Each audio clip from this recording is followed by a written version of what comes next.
नमस्कार साथियों, आज की कक्षा में आपका स्वागत है।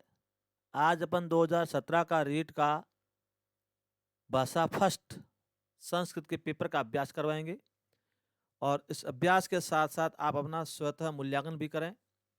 कितने प्रश्न आपको आ रहे हैं, कितने नहीं आ रहे हैं। जो प्रश्न नहीं आ रहे हैं, वहाँ आपकी दिक्कत कहाँ हो रही है, वो मुझे बताते रहें। क्योंकि अब मैं आपके काफ़ी दिन के बाद वीडियो ले रहा हूँ। यहाँ बाड़मेर में वीडियो रिकॉर्डिंग कर रहा हूँ। जो बच्चे कह रहे जल्दी कोर्स करवाओ पेड कोर्स के लिए, पेड कोर्स भी कर दिया है। लेकिन अब ये ऐसा जो आपका अभ्यास है वो मेरा निरंतर 16 तारीख से तो आपका डेली चलेगा। और अभी समय मिलेगा तब तक ये एक दिन छोड़ के एक दिन हो सके रेगुलर भी ले सकता हूँ, लेकिन 16 तारीख के बाद आपका डेली चलेगा।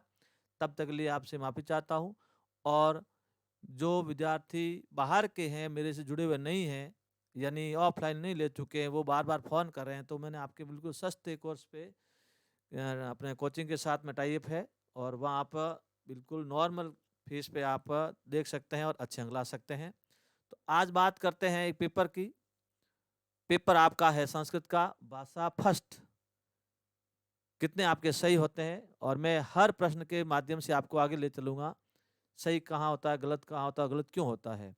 पहला प्रश्न है, छात्र अध्यापक से पढ़ते हैं इति अस्य संस्कृतेन अनुवाद वादम कुरुत। सबसे पहले तो आपको हर प्रश्न संस्कृत का अर्थ आना जरूरी है। ये एक ही प्रश्न आपके हिंदी में आएगा जो अनुवाद वाला, बाकी सारे के सारे संस्कृत में आएंगे। यानी छात्र अध्यापक से पढ़ते हैं इति अस्य, इस संस्कृत इन वाक्य का संस्कृत में अनुवाद कुरुत कीजिए, या संस्कृत में आपको अनुवाद करना है। तो मैं बता रहा हूँ कौन सा होगा, पहले आप डिसाइड कर लीजिए। 4 ऑप्शन आपके सामने हैं, पहले आप सोच लीजिए। लाइव में तो अपना आएँगे 16 तारीख के बाद में, धीरे-धीरे आएँगे तब आप बताओगे। पहले आप सोच लीजिए, बता रहा हूँ गलती कहाँ है, सही कहाँ है। पहला है छात्रः अध्यापकं पठति, गलत क्यों? क्योंकि अध्यापक से पढ़ते हैं आख्यात उपयोगी पंचमी विभक्ति होती है। जहाँ किसी से अपनी विद्या अर्जित करते हैं, कभी भी ध्यान देना ऐसा प्रश्न आता है तो वह हमेशा पंचमी आएगी। पहले में द्वितीय है आपकी, प्रथमा प्रथम प्र प क जो कर्ता प्रथमा विभक्ति में है, कर्म द्वितीय में है और क्रिया कर्ता के अनुसार है। कर्तृवाची तो है लेकिन अनुवाद सही नहीं है, कारक संबंधी है, ये ध्यान देना, उपकारक संबंधी है। दूसरा भी गलत हो जाएगा, से भले ही आ जाए, लेकिन जिसे अपने अध्ययन करते हैं, ग्रहण करते वह पंचमी आती है। तो छात्राः अध्यापकात् पठन्ति, छात्र अध्यापक से पढ़ते हैं। ऑप्शन नंबर 3 आपका राइट है। और चौथा भी गलत है क्योंकि यहाँ पे षष्ठी विभक्ति है। पहले में द्वितीय है, दूसरे में तृतीया है और चौथे में षष्ठी है। और किसी से अध्ययन या विद्या ग्रहण की जाती है, आख्यात उपयोग बोलते हैं, वह हमेशा कौन सी आती है? पंचमी आती है। ऐसे कभी भी ध्यान देना, बाकी और आते हैं। तो दूसरा प्रश्न आते हैं, माता भोजनम पचती, अस्य वाक्य से वाच्य परिवर्तन कुरुत। मैं आपको वाच्य पढ़ाया उसमें पहले बताया था कि वाच्य परिवर्तन करने में आपको आगे लिखा नहीं होगा कौन से वाच्य परिवर्तन करना है। ये आपके ऊपर डिपेंड करेगा, आप खुद को पहचानना है कि आगे वाच्य कौन सा होगा। तो बता चुका हूँ सारी चीज। अब ये कर्तृवाच्य है। कर्तृवाच्य कैसे हुआ? कर्ता कर्म क्रिया तीनों है, तो कर्तृवाच्य से हमेशा कर्मवाच्य ही बदला जाएगा। तो अब कर्मवाच्य का सही कौन सा होगा? ये वाच्य आपने वीडियो नहीं देखे, वीडियो देख के आगे ध्यान देना, वाच्य बहुत महत्वपूर्ण है। तो कर्ता में तृतीय भक्ति, माता ऋकारांत है, मातया गलत है, मातु षष्ठी गलत है और मात्रेण ये भी गलत है क्योंकि मात्रेण है ऋकारांत में, मात्रेण नहीं होगा, मात्रा होगा। क्या होगा? मात्रा। तो मात्रा ठीक है। भोजनम आगे क्या होगा? पच्यते, ये आत्मनेपद है, पच्यते पच्यते पच्यन्ते, भोजनम एक वचन है तो इसलिए हो जाएगा पच्यते। यहाँ विद्यार्थी ये बी वाला कर सकते हैं, अधिकतर ये करेंगे क्योंकि रामायण तृतीया करेंगे, लेकिन ये गलत होगा। क्यों? क्योंकि मातृ ऋकार अंत में आपकी तृतीय भक्ति मात्रा होती है। ये आपका डी ऑप्शन राइट है। और 33वां व्याकरण का व कारस्य उच्चारण स्थान विद्यते, तो दंतोष्डम, वकारस्य दंतोष्डम। ये कंठ तालु में ए आई है, कंठोष्ठ में ओ औ है, ओष्ठ में क्या होगा? उप उपदमान ओष्ठ प वर्ग आता है। तो व का उच्चारण हमेशा किस में होता है? दंतोष्ठ। ये ना ऑप्शन नंबर आपका बी राइट होगा, दंत प्लस ओष्ठ। मूर्धन मूर्ध स्थानीय वर्ण कस्ति, मूर्धन ऋटुर साणाम मूर्धहा, तो ऋटुर साणाम अर्थात री और ट वर्ग, ये पहला ऑप्शन आपका राइट होगा। प वर्ग ओष्ठ, प उपदमान्य नाम ओष्ठ होगा। अ आकार यहाँ क्या हो जाएगा? यहाँ पे आपका कंठ हो जाएगा क्योंकि अ को विसर्जित नाम कंठ और श का क्या हो जाएगा, लितुल सा नाम दंता होगा। तो ऑप्शन नंबर आपका क्या होगा, ए राइट। ठीक है, ये गलत होगा, बी भी गलत होगा और सी भी क्या है, गलत है। इसी प्रकार से आगे बढ़ते हैं। आपका नेक्स्ट है वाक्य संशोधयत। वाक्य संशोधयत, ये वाक्य भी आपके विशेष कारक संबंधित है, बहुत अच्छा वाक्य है। कैसे, देखिए आपके यहाँ विद्यार्थी कंफ्यूज हो जाएंगे, लेकिन कंफ्यूज होने की जरूरत नहीं, मैं आपको तरीका बताऊं कि नृप खलाय शतम दंड्यति, जब दो कर्म आते हैं, आपको मैंने कारक बता चुका हूं, मेरे वीडियो देख लें, कि जहां अकथितम च दो कर्म आते हो वह हमेशा कौन सी आती है, द्वितीया। अकथितम च द्विकर्मक, जैसे यहाँ पे खलाय और शतम दोनों हैं। तो अब आपको यहाँ पता है कि यहाँ गलती का है, खलाय है, तो खलाय अब चतुर्थ विभक्ति है, और दंड धातु आपके अकथितम च दो कर्म है, खलाय और शतम। तो यहाँ पे देखिए ऐसा ऑप्शन देखो जहाँ पे दोनों में कर्म में द्वितीय विभक्ति लगी हुई है। और आगे कर्ता प्रथमा का हो गई, पहला है नृप खलात, गलत हो गया, क्यों खलात पंचमी गलत हो गया। दूसरा नृप खलो सत्यन, तृतीय गलत हो जाएगा। तीसरा नृप खलम शतम दंड्यति, बिल्कुल राइट, क्योंकि यहाँ पे खलम द्वितीय, शतम द्वितीय, और कर्ता के अनुसार क्या आपकी क्रिया है, तो ऑप्शन नंबर क्या होगा, 3 राइट होगा। चौथा गलत क्यों हुआ, क्योंकि यहाँ पे क्या हो गया, तृतीय व्यक्ति आ गया, ये गलत हो जाएगा। कभी भी ध्यान देना, दो कर्म आते हो उसे अकथितम च बोलते हैं। दो कर्म में हमेशा द्वितीय विभक्ति लगती है। वो 16 प्रकार की धातुएं हैं जो मैं आपको आगे वीडियो में दे चुका हूँ, वो वीडियो देखें, और आपको समझ में नहीं आया तो मेरे को बताते रहें। आगे आते हैं, 36 क्वेश्चन है जो आपके मेथड के संबंधित है।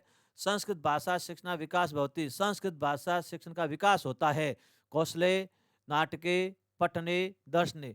तो संस्कृत भाषा शिक्षण का विकास हमेशा किससे होता है, कौशलों से। कौशल कितने होते हैं, 4, श्रवणम, वदनम, पठनम, लिखनम। कभी भी ध्यान देना, संस्कृत भाषा का विकास नाटक से नहीं होता है, पठन से नहीं होता है, दर्शन से नहीं होता है, केवल कौशल, कौशलों के द्वारा। ऑप्शन नंबर 1 राइट होगा। आगे आप देखिए, बाल केशु कल्पना शक्ति विकास सह भवती, बालकों में, ध्यान देना, अनुवाद करो पहले, अनुवाद सीखना जरूरी। बालकों में कल्पना शक्ति का विकास होता है, यानी कल्पना शक्ति का विकास किससे होता है, कक्षा नायक से नहीं होता है। केवल कक्षा नायक विधि आपकी नाटक की है, लेकिन इसमें कक्षा नायक ही विधि वो प्रयोग करता है, ये आपकी प्राचीन विधि भी है।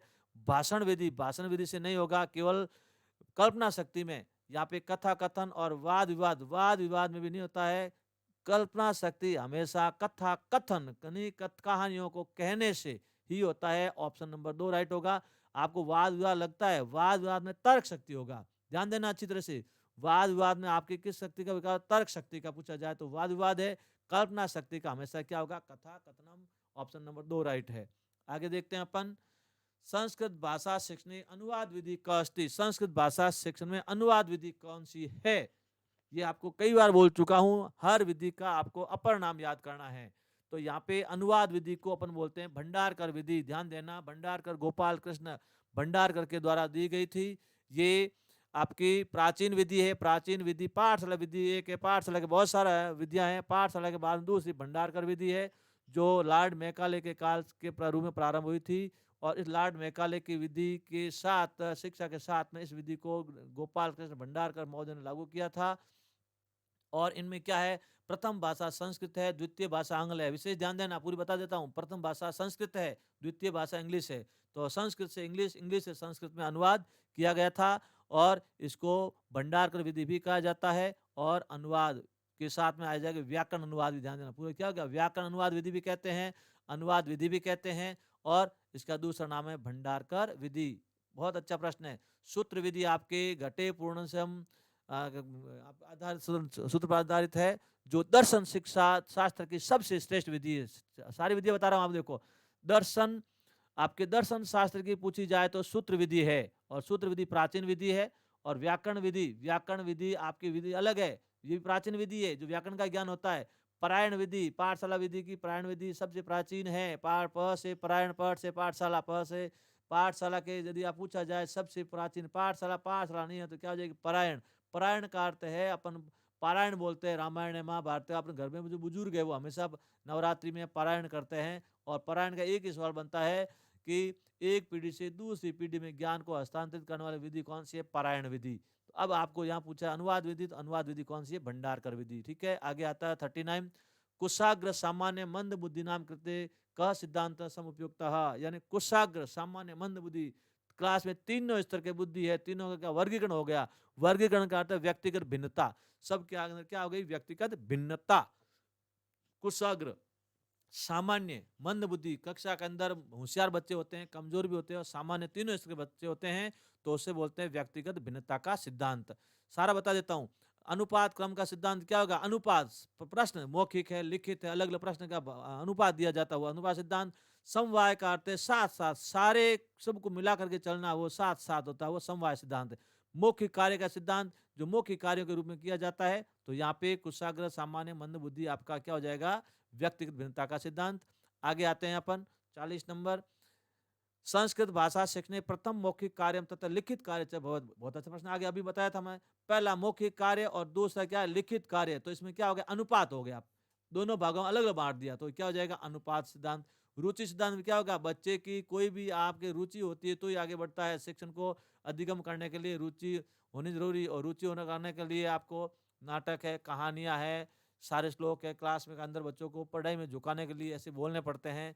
ये रुचि सिद्धांत, एक मैं सिद्धांत का वीडियो डालूंगा तब सारे सिद्धांत बता दूंगा। बहुमुखी प्रतिभा का धनी अनेक प्रकार से होता है, ये है नहीं। सक्रियता का सिद्धांत ये भी है नहीं, क्योंकि लिखित और मौखिक कार्य बांटने के लिए अनुपात हो गया, तो यहाँ क्या हो जाएगा, अनुपात का सिद्धांत। आगे 41, पूर्व ज्ञानात परम नवीन ज्ञान प्रदेयम इति अत्र शिक्षण सिद्धांत से किम सूत्रम। पूर्व ज्ञान से नवीन ज्ञान, जब पूर्व ज्ञान का अर्थ क्या, ज्ञान होगा, ज्ञात होगा, तो सीधा पड़ा ज्ञात से अज्ञात। ध्यान देना अच्छी तरह, ये बहुत अच्छा प्रश्न है। पूर्व ज्ञान से नवीन ज्ञान की ओर जाना, पूर्व ज्ञान का अर्थ क्या होगा, पूर्व ज्ञान आप जो पढ़ा है, प्रस्तावना कौशल है, तो उसमें अपना पूर्व ज्ञान होगा तो क्या हुआ, ज्ञात हुआ, तो ये कौन सा हो जाएगा, ज्ञात से अज्ञात की ओर। ज्ञात, देखो यहाँ संधि है, जसत्व है, अब आपको यहाँ संधि नहीं याद गड़बड़ लोगे, तो यहाँ से ज्ञात और जसत्व है, प्लस क्या हो जाएगा, अज्ञातात, ज्ञातात अज्ञात, यहाँ जसत्व है ना, ज्ञातात, ज्ञातात प्लस अज्ञातम प्रति, ज्ञात से अज्ञात की ओर। ज्ञात कैसे हुआ, पूर्व ज्ञान ज्ञात हो गया। इस प्रकार से आपका ऑप्शन नंबर 2 राइट होगा। आगे देखो, गुरु मुखम इत्यस्य साधना विद्यते, बहुत अच्छा प्रश्न है। गुरु मुख मैं आपको बता देता हूँ, अपने गांव में मारवाड़ी में जब शादी होती है तो कहते गुरु का कान फूंका हो, कान फूंका हुआ, गुरु मंत्र दिया जाता है, तो गुरु मुख, मुख से कान मंत्र देता है, तो मंत्र देता है तो सुनना आ जाता है, तो क्या हो जाएगा, श्रवण कौशल।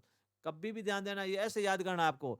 गुरुमुख इति साधना विदते, गुरुमुख कौन सा साधन है, किस कौशल का है, तो गुरुमुख काटते, गुरुमुख काटते, मुख से फूंक मारना। आप मारवाड़ी में आपने अपने गांव में देखा होगा, जब शादी होती है तो चाहे दुल्हा हो चाहे दुल्हन हो, जब वो शादी ग्रहण से, पाणी ग्रहण से पहले जब उसका बोला कि गुरु से कान फूंका हो, गुरु ने कान फूंका नहीं फूंका, तो कान फूंकने का अर्थ क्या है, गुरु एक मंत्र देता है, वो अपने मुख से बोलता है आगे बच्चे के या शिष्य के कान में, तो गुरु मुखम, तो बोलेगा तो सुनेगा, तो ये श्रवण कौशल का विकास है। बहुत अच्छा है, देखो ये अपनी भाषा में याद करना है। आगे देखिए, आगे प्रश्न आपका है, संस्कृत अध्यापन से दृश्य श्रव्य, ध्यान देना, श्रव्य दृश्य साधन, जो श्रव्य भी और दृश्य भी है, तो प्रतिकृति आपका केवल है दृश्य है, श्याम पट दृश्य है, ध्वनि अभिलेख श्रव्य है, तो दूरदर्शन टीवी है, सुनाई भी दिया, दिखाई भी दे रहा है, सुनाई भी दे रहा है। बहुत अच्छा प्रश्न है, सिंपल है, अरे कर लेगा ये।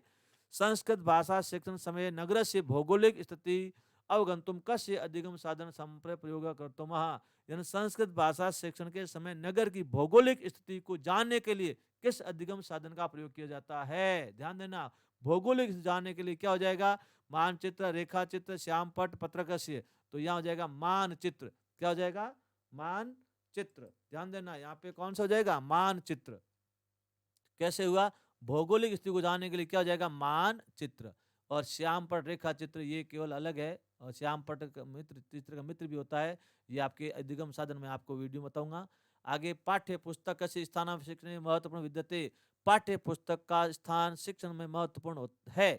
बालकों का, बाल का नाम ज्ञान से सीमायाम विस्ताराय, बालकों के ज्ञान के सीमा का विस्तार के लिए, व्यवहारिक ज्ञान के संपादन के लिए, छात्रों के स्वाध्याय के प्रति रुचि उत्पन्न के लिए, बिल्कुल तीनों राइट है। तो उपयुक्त सर्वेशा नाम उद्देश्य नाम संपादन है, यानी सभी उद्देश्यों को संपादन करने के लिए ऑप्शन नंबर आपका डी राइट होगा। आगे है, शिक्षण विधि नाम समीकरण शिक्षा स्तर से उन्नतीकरण च सहायकम भवति, शिक्षा विधि के समीकरण में शिक्षा स्तर के उन्नति में सहायक होता है। तो यहाँ पे शिक्षा विधि के समीकरण में शिक्षा स्तर, तो शिक्षा स्तर का सुधारण पाठ्य पुस्तक है, मूल्यांकन है, गृह कार्य, अध्यापन है। इसमें ध्यान ये देना है, क्योंकि समीकरण शिक्षा के स्तर उन्नति में सहायक क्या होगा? मूल्यांकन। क्या हो जाएगा? मूल्यांकन। मूल्यांकन से ही आगे बढ़ेगा। पाठ्य पुस्तक तो एक साधन है, गृह कार्य से नहीं होगा, अध्यापन से नहीं होगा, केवल मूल्यांकन से ही शिक्षा के स्तर आगे बढ़ेगा। आगे देखिए, छात्राणाम गृह कार्य से मूल्यांकनम भवितुम शक्यते। छात्रों के गृह कार्य मूल्यांकन के भवितु। मूल्यांकन दो प्रकार के, आंतरिक और बाह्य। आंतरिक अर्थ कक्षा के अंदर होना, उसमें गृह कार्य आता है आपके कक्षा के पढ़ाई के साथ साथ। और दूसरा बाह्य का होता है किसी बोर्ड परीक्षा का, परीक्षा के माध्यम से। तो बाह्य मूल्यांकन तो होगा नहीं, क्योंकि परीक्षा का होता है जो अध्ययन के बाद होता है। गृह कार्य मूल्यांकन, ध्यान देना, ये गृह कार्य बाद का है, लेकिन ये कक्षा के अंदर ही है। साक्षात्कार नहीं होगा, संभाषण नहीं होगा, आंतरिक मूल्यांकन। क्या हो जाएगा? आंतरिक मूल्यांकन। सलाह का परीक्षा भवती, ये लिखित मौखिक अभिरुचि प्रश्न के रूप में आता है। सलाह का एक आपके सलाह का होती है तो लघु काष्ठिका ही बोलते हैं, लकड़ी की हो सकती, लोहे की, सोने चांदी किसी भी हो सकती है। शिक्षक एक शिक्षार्थी को एक क्या करता है, एक छड़ वो पठित अंश पे देखा रख देता है, उसमें से वो प्रश्न पूछता है। तो ये मौखिक प्रश्न के अंतर्गत आती है। किसमें आती है? मौखिक प्रश्न के अंतर्गत। ध्यान देना अच्छी तरह से। ये सलाह का है, साक्षात्कार है, आपके बहुत सारे हैं उसमें। मौखिक और लिखित प्रश्नों के अंदर संवाद है, शास्त्रार्थ है, ये सारे के सारे मौखिक में आते हैं। लिखित में दो, ये एक तो है वस्तुनिष्ठ और एक है निबंधात्मक प्रश्न।